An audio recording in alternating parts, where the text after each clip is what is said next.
This is an emergency Eagle Eye podcast brought to you by Nissan. Reuben Frank and Dave Zangaro. Kind of big news in the world of the Eagles right now. Jeff Stoutland has announced that he's stepping away from coaching the Eagles offensive line after 13 seasons. Yeah, not the kind of news you want to get on a Wednesday in February. The guy's a legend, probably the greatest position coach I've ever seen. The impact he had in that role, you just don't see position coaches making that kind of impact on a franchise. But it's been remarkable to watch. His players, the great ones and the mediocre ones, swear by him. He's beloved among his players and his former players. And he's a guy that's going to be impossible to replace. I don't know how you even go about that process. Where do you start trying to replace a legend? I mean, there's no position coaches or even assistant coaches in the Hall of Fame, but if there was, he'd be on the list. We have the statement from Jeff Stoutland, Philadelphia. I've decided my time coaching with the Eagles has come to an end. When I arrived here in 2013, I did not know what I was signing up for. I quickly learned what this city demands, but more importantly, what it gives back. The past 13 years have been the great privilege of my coaching career. I didn't just work here. I became one of you. Stout out. That's how he signed off on his tweet. It's so basically, how do we get here, right? Because you and I were talking about the offensive coaching staff on a recent pod, and we said, well, one of the non-negotiables is, hey, Sean Mannion, Jeff Stoutland is your offensive coordinator. And my understanding on this is that was still the case, that the Eagles wanted Jeff Stoutland back as the offensive coordinator. I think where things got a little tricky was the run game, as the offensive line coach. I think where things got a little trickier was the run game coordinator part of what had been his job for the last 5, 6, 7 years. Of the 13, he had been the run game coordinator. That was going to change with the new scheme. Yeah, and I mean, he was vague in his statement. I'm sure more will come out in the coming days and weeks. But I mean, it could have been something like that. It could have been, he's had health issues. He had triple bypass. I had a long talk with him in Arizona Super Bowl week. He talked about his health and how he didn't know how much longer he could maintain the pace that he was going at. I mean, these guys, the schedule they work is it's insane, especially during the season. I mean, they're very long days and short nights. And he's not a young guy. And he talked about when he had his heart issue. He told me the whole story. He was heading down to Florida on a recruiting trip. He told me the name of the kid he was going to go watch. He was actually at LaGuardia Airport and had heart issues, and there was a hospital across the street. He went over there and ended up having triple bypass. So he's had that in his past. I just don't want to speculate. I know social media is going crazy. He left because of Nick. He left because he doesn't like Jalen. I mean, it's kind of crazy, the stuff we're seeing, but I don't know his reason. I don't want to speculate about it, but it could be one of a number of things. Yeah, I'm not speculating about why he decided to walk away, but I think it's important to note that it was his decision, but his role was going to change, and it was Jeff McClain, I think last week or the week before, reported that during last season they had kind of taken away some of those run game coordinator responsibilities from him, and that was definitely going to be the case going into this next season because they were making a scheme change. Because I'm not sure it married exactly perfectly with what Stout had been running. Now, on the flip side of that, you can certainly figure it out, right? And Stoutland's a smart guy. He's coached football a long time. You would think the Eagles would try to do whatever they could in their whatever possible to keep this guy on the staff. But now they're going to have to launch a search to find his replacement. That's not going to be easy. I've been told that Stout, they expect him to kind of be around in some sort of a unofficial role. Like they're not going to kick him out of the building, sort of like Jason Kelsey, right? Like if Stout wants to be around his guys and help coach them, I think they're going to be happy to have him there. But I'd also think other teams are going to call and see if they can't get him to go coach their teams. Yeah, I'm sure they will. I mean, who wouldn't want Jeff Stoutland on their staff? And he's been here so long, since Chip's first year in 2013, that he's got connections all over the league. I mean, everybody knows Stout. He's coached with everybody. So, you're talking about Chip Kelly era, Doug Peterson era, and Nick era. So there's a lot of former guys that he coached with who are in other jobs who know what he's all about, know how good he is. So yeah, it's tough. And just on a personal level, he's such a great guy. I mean, he is exactly how he comes across, just genuine, down to earth, funny as hell, great storyteller. And Intense is the word I'd use for Jeff Stoutland. yeah. Watch him at practice is, during training camp is unique. Has been a unique experience. You really get the full Jeff Stoutland experience we both like to walk down to O-line drills and one-on-ones, and just seeing him kind of, you can tell immediately like who he's pissed at, who's doing well. The thing I think I appreciate most about Stout is his projects and how his projects have. I think that's what he loves doing the most. Like, everybody loves first round picks, and obviously he's the only position coach Lane Johnson's ever had. They came in together in 13, but like the Jordan Mailata's, those kind of guys, even like a Brett Toth, who became a functional player, which, in his seventh year bouncing around, a guy who never even pass blocked in college at Army. Those late round picks, the undrafted free agents, the projects. It seemed like he really had a special affinity for those kind of guys, and getting them, no matter how long it took, kind of getting this to the point where they were good players. And in Jordan Mailata's case, it's a great player. Yeah, it's funny because whenever a coach is around a team for this long, you just get used to him being there.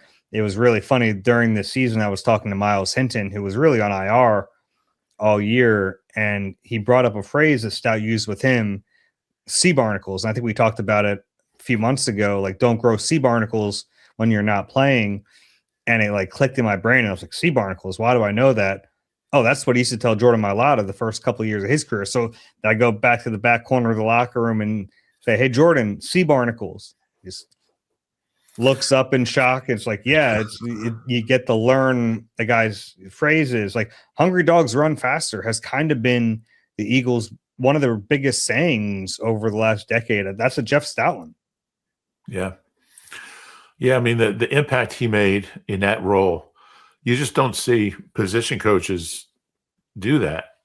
And I mean, we were just kind of looking over some of the stats are incredible.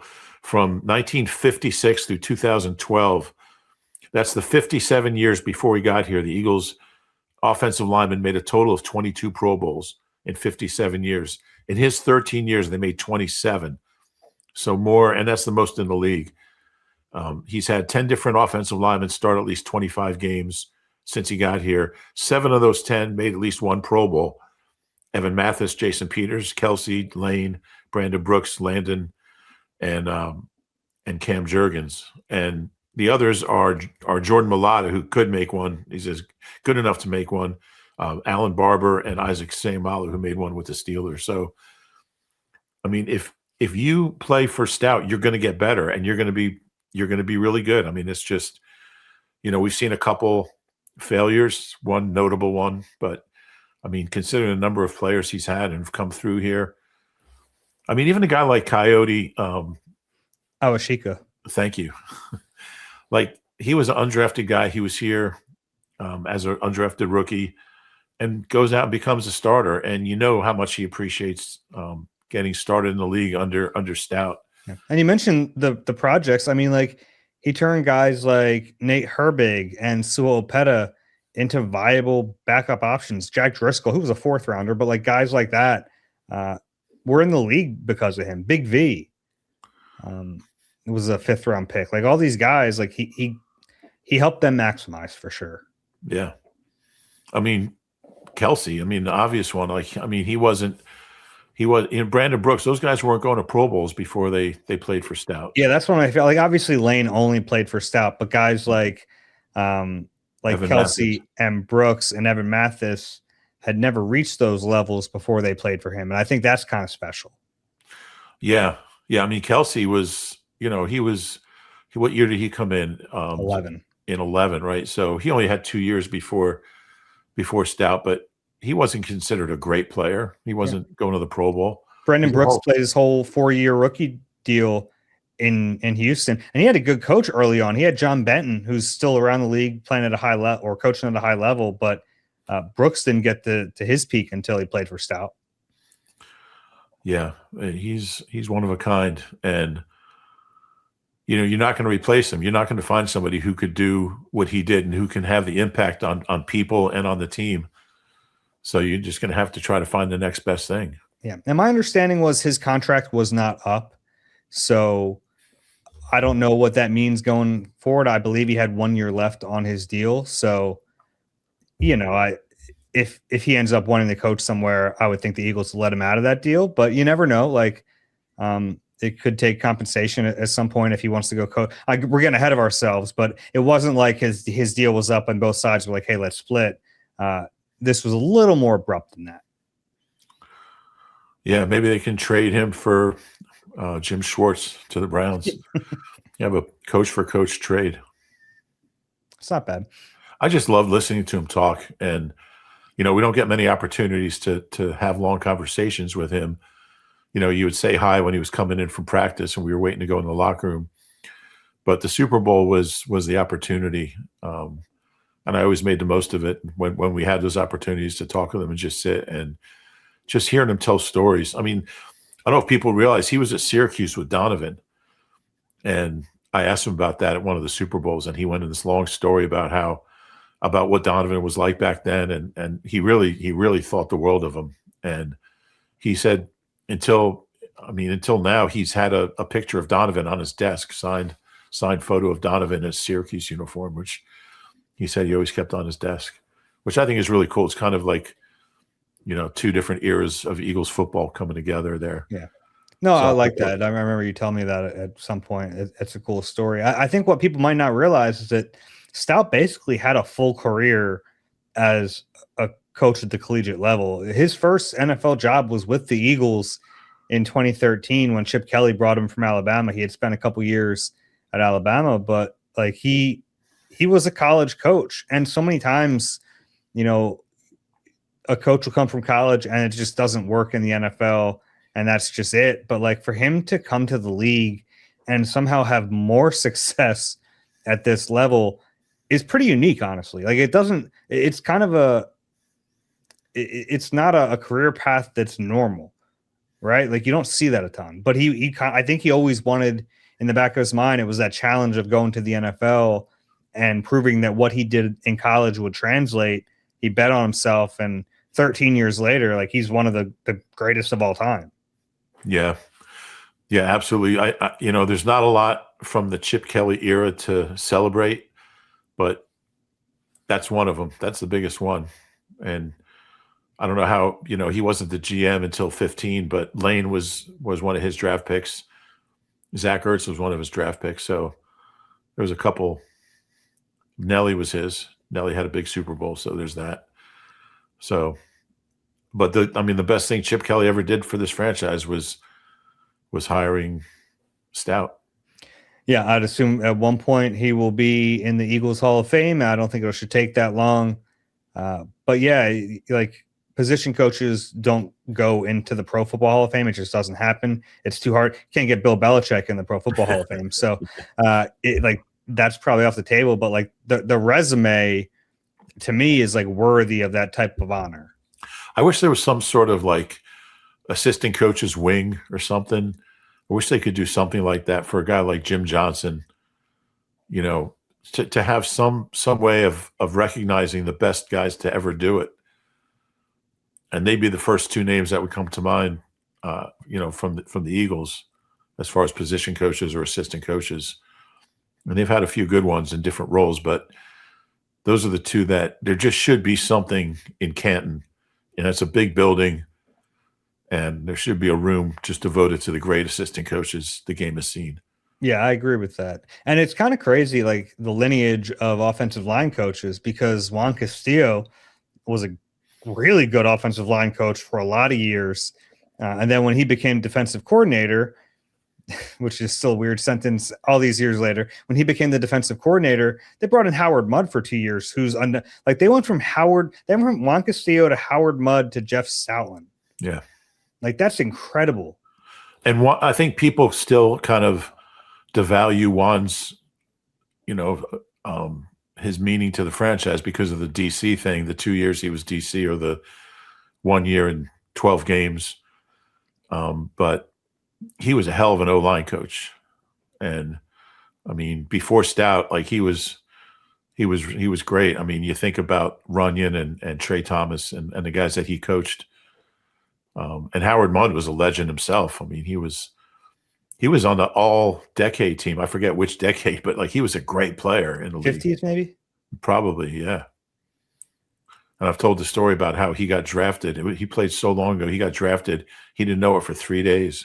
They sent a letter to his athletic director he was going to Hillsdale in Michigan. And they sent him a letter, and he called him down to his office and said, "Yeah, you got drafted. They want you at training camp in a few weeks." That's how he found out. A little different these days. A little bit. Let's take a break.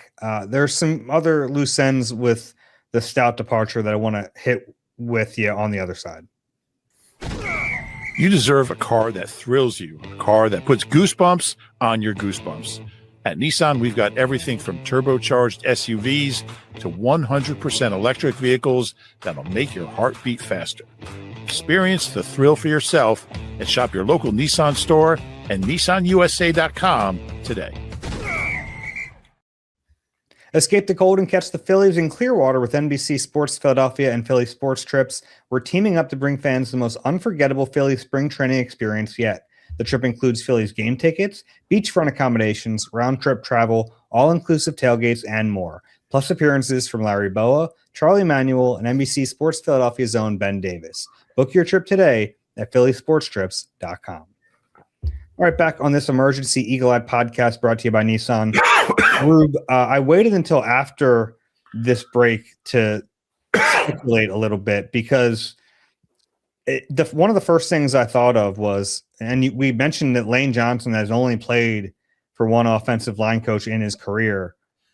I can't imagine if Lane is contemplating retirement that this would help bring him back. Yeah, I can't imagine it would help bring him back. I still think Lane's going to decide what's best for him, and I wouldn't assume that he's just going to retire because of Stout leaving the franchise. Excuse me. I mean, he's going to do what's best for him in his career. This could be a piece of the decision, but I don't think he's going to just say, "All right, I'm retiring because Stout's not there." I don't think it's that simple. Yeah, I mean, you're probably right. This is not going to be the decision for Lane, but it was just the first thing I thought of was like, if he's still thinking about it, I can't imagine this will sway him to come back. Yeah, I don't think that's the case.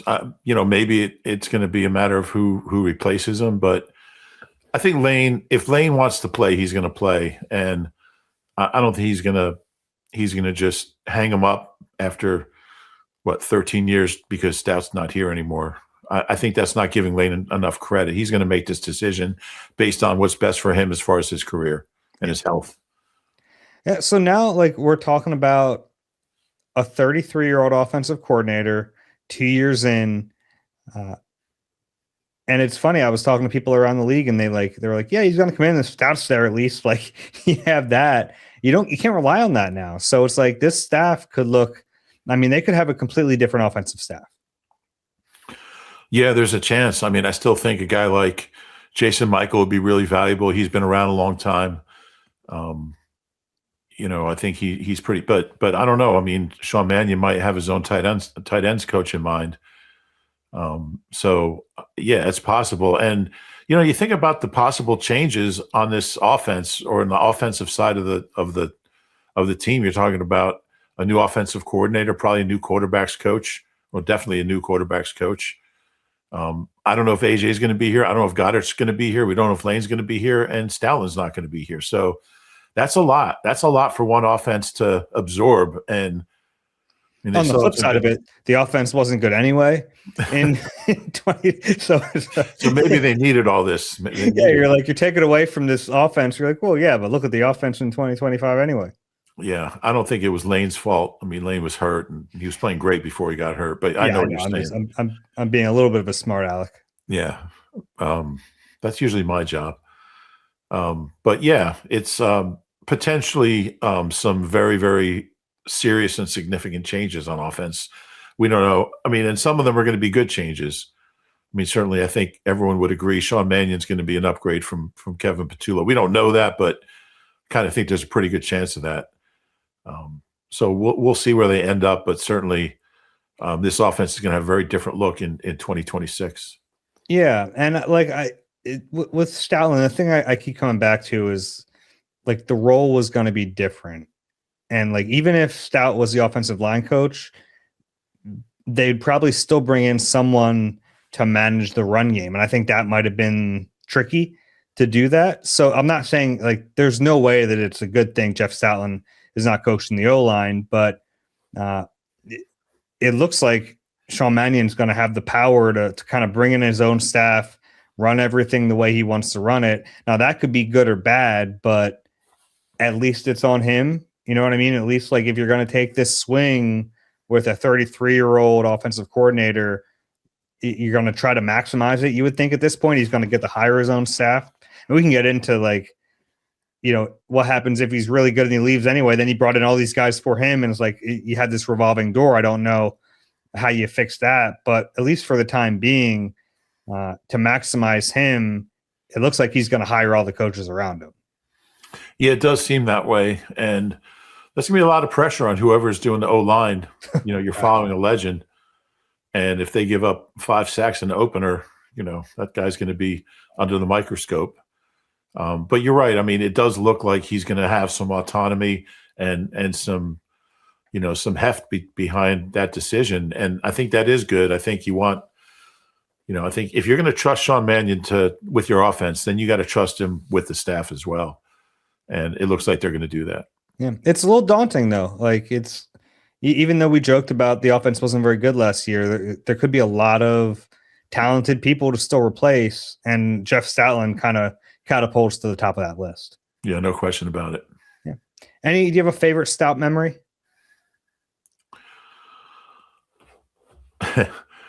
Well, I think in Arizona at the Super Bowl, you know, Stout's a New Yorker. He's a huge Mets fan. And he came up to me, you know, remember that curtain outside where we would talk to the guy, they would go out of the media room and through that curtain. Yeah, the wizard was right behind it. Yeah, it seemed like that. Well, he stopped and he said, Rube, I can name the entire Mets 1969, that when they won their first World Series, I can name their entire lineup.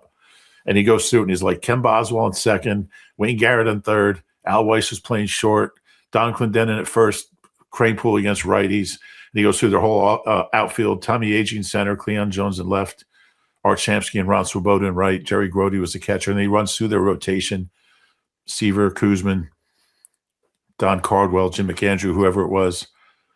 And like just the fact that he did that just came up to me because he knows I'm a New Yorker. And it was just a really cool moment of just total random connection. You know, him just like coming over and saying, hey, I can name the 69 Mets. So that's pretty good. Yeah. You're going to miss having him around. All-time great coach. I think your favorite memory of Stout.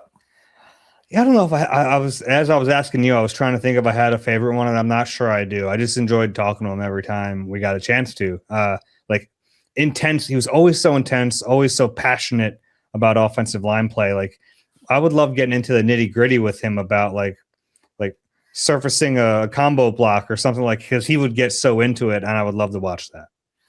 Yeah, it was a shame we didn't have more opportunities to talk to him. You know, the Eagles protect their position coaches. We're not. I don't think we talked to them all year this year. Maybe once or twice in training camp. Probably once, I think. Mm-hmm. And then if they're in the Super Bowl, we can talk to them every day. But so many stories there, so many incredible memories and moments, and just an amazing impact on this franchise. Yeah. All right, that's it. This is just an emergency Eagle Eye podcast. The news definitely warranted it. For Reuben Frank, I'm Dave Zangaro. Please do us a favor, rate and subscribe wherever you get your pods. If you're watching on YouTube, click the like button and subscribe there. as well. For Rube, I'm Dave. This has been Eagle Eye presented by Nissan. We'll talk to you soon.